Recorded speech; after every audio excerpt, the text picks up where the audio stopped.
خصوصاً علی افضلہم وخاتم النبیین محمد الامین وعلی آلہ وصحبہ اجمعین.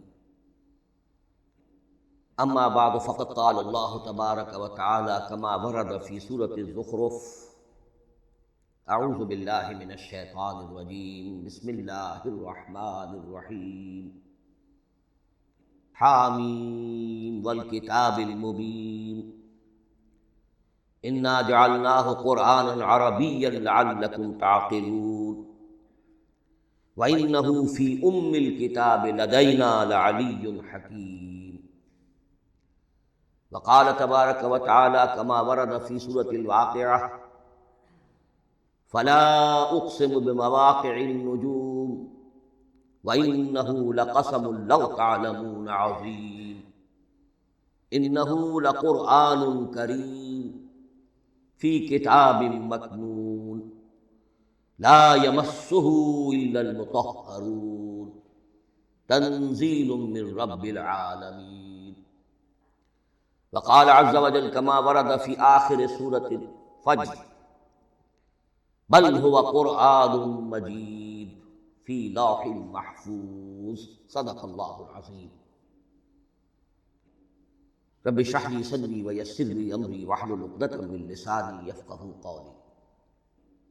اللهم ربنا ألهمنا رشدنا وأعذنا من شرور أنفسنا. اللهم أرنا الحق حقا وارزقنا اتباعه وأرنا الباطل باطلا وارزقنا اجتنابه. اللهم ارحمنا بالقرآن العظيم واجعله لنا إماما ونورا وهدى ورحمة. اللهم ذكرنا منه ما نسينا وعلمنا منه ما جهلنا وارزقنا تلاوته آناء الليل وآناء النهار واجعله لنا حجة يا رب العالمين آمين. تعارف قرآن کے ضمن میں سب سے پہلی بات جو سمجھنے کی ہے وہ یہ کہ قرآن مجید کے بارے میں ہمارا اجمالی عقیدہ کیا ہے. یہ تین جملوں پر مشتمل ہو سکتا ہے. ہمارے نزدیک قرآن اللہ کا کلام جو محمد رسول اللہ صلی اللہ علیہ وسلم پر نازل ہوا، اور تیسرے یہ کہ یہ مکمل محفوظ شکل میں موجود ہے بنوعاً، اس میں نہ کوئی تحریف ہوئی ہے نہ کوئی تبدیلی ہوئی ہے. یہ کم سے کم تین اجزاء ہیں ہمارے عقیدے کے قرآن مجید کے بارے میں. لیکن اب اس کی کچھ علمی توضیحات. سب سے پہلے یہ کہ کلام ہونا، اس کا اللہ کا کلام ہونا، اس لیے کہ آپ کے علم میں ہے کہ تورات جو حضرت موسیٰ علیہ السلام کو دی گئی تھی وہ لکھی ہوئی شکل میں پتھر کی تختیوں پر لکھی ہوئی صورت میں دی گئی تھی، اور قرآن مجید کی تنزیل جو محمد رسول اللہ صلی اللہ علیہ وسلم پر ہوئی ہے وہ ایک مختلف صورت میں ہوئی. اس کو قرآن مجید خود اللہ کا کلام قرار دیتا ہے. چنانچہ سورہ توبہ کی آیت ہے، آیت نمبر 6: وَإِنْ أَحَدٌ مِّنَ الْمُشْرِكِينَ اسْتَجَارَكَ فَأَجِرْهُ حَتَّى يَسْمَعَ كَلَامَ اللَّهِ ثُمَّ أَبْلِغْهُ مَأْمَنَهُ. جب ہجرت کے 9ویں سال آخری وارننگ دی گئی تھی مشرکین عرب کو کہ اب صرف تمہیں چند مہینے کی مہلت دی جا رہی ہے، اس دوران میں آخری فیصلہ کر لو اسلام قبول کرنا ہے یا نہیں. اس لیے کہ اس کے بعد مشرکین عرب کے لیے کوئی رعایت نہیں ہوگی. جو لوگ اسلام قبول نہیں کریں گے انہیں تہہ تیغ کر دیا جائے گا. فَإِذَا انْسَلَخَ الْأَشْهُرُ الْحُرُمُ فَاقْتُلُوا الْمُشْرِكِينَ حَيْثُ وَجَدتُّمُوهُمْ. جب یہ مہلت ختم ہو جائے تو ان مشرکین کا قتل عام کرو. اس کی وضاحت پھر جب سورہ توبہ ہم پڑھیں گے تو اس وقت ہوگی. اس وقت یقیناً ذہن میں کچھ اشکالات آئیں گے، لیکن اس وقت اس ضمن میں تفصیلی بحث کا موقع نہیں. اب اس میں ایک استثناء رکھا گیا کہ ایک مشرک ہے، وہ چاہتا ہے کہ اتنا بڑا چیلنج جو ہمیں دے دیا گیا تو ہمیں موقع دیا جائے کہ ہم آئیں، آپ کے پاس بیٹھیں، کچھ دن رہیں، اللہ کا کلام سنیں، آپ کیا بات منوانا چاہتے ہیں، اس کے لیے کیا دلائل ہیں، اس کو اچھی طرح سمجھیں. اس کا ہمیں موقع ہونا چاہیے. اس کے لیے یہ آیت نازل ہوئی کہ وَإِنْ أَحَدٌ مِّنَ الْمُشْرِكِينَ اسْتَجَارَكَ. اے نبی اگر ان مشرکین میں سے کوئی شخص آپ سے پناہ طلب کرے فَأَجِرْ، اسے پناہ دیجئے، حَتَّى يَسْمَعَ كَلَامَ اللَّهِ، یہاں تک کہ وہ اللہ کا کلام سن لے.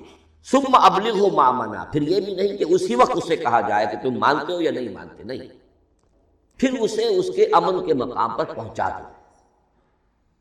یہ جو آیت ہے اس میں لفظ کلیئر آ گیا کہ قرآن مجید اللہ کا کلام ہے. لیکن اب اسی تل کے اوٹ میں پہاڑ والا مسئلہ ہے، ٹپ آف آئس برگ، اس کے نیچے وہ کتنا بڑا پودا ہوتا ہے. کلام جو ہے اللہ تعالیٰ کی صفت ہے، اور یہ بڑا مسئلہ گہرا ہے، اور علم کلام کا ایک بڑا پیچیدہ مسئلہ ہے کہ ذات باری تعالیٰ اور اس کی صفات کے مابین کیا ربط و تعلق ہے.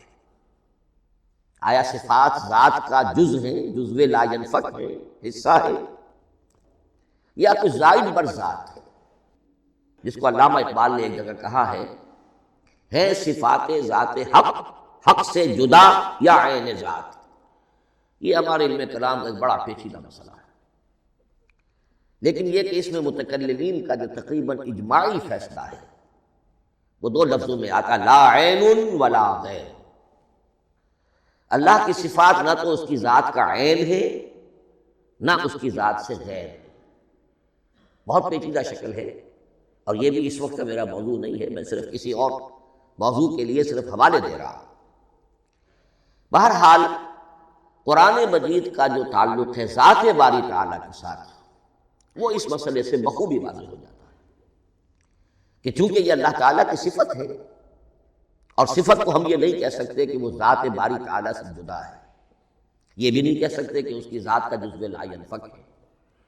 کچھ اسی طرح کا تعلق ہے قرآن مجید کا ذات باری تعالیٰ کے ساتھ. لیکن یہ مسئلہ قرآن مجید میں خود بیان ہوا، اور سورہ حشر کی آیت میں تو یہ فرمایا گیا، اللہ تعالیٰ نے اپنے اس کلام کی عظمت کو یوں بیان کیا، وہ عظمت کما ہیا، جیسے کہ وہ فی الواقع ہے، اور جس کا کہ گویا کہ پورا ادراک ہمارے لیے اپنی بہت سی محدودیتوں کی وجہ سے ممکن نہیں ہے.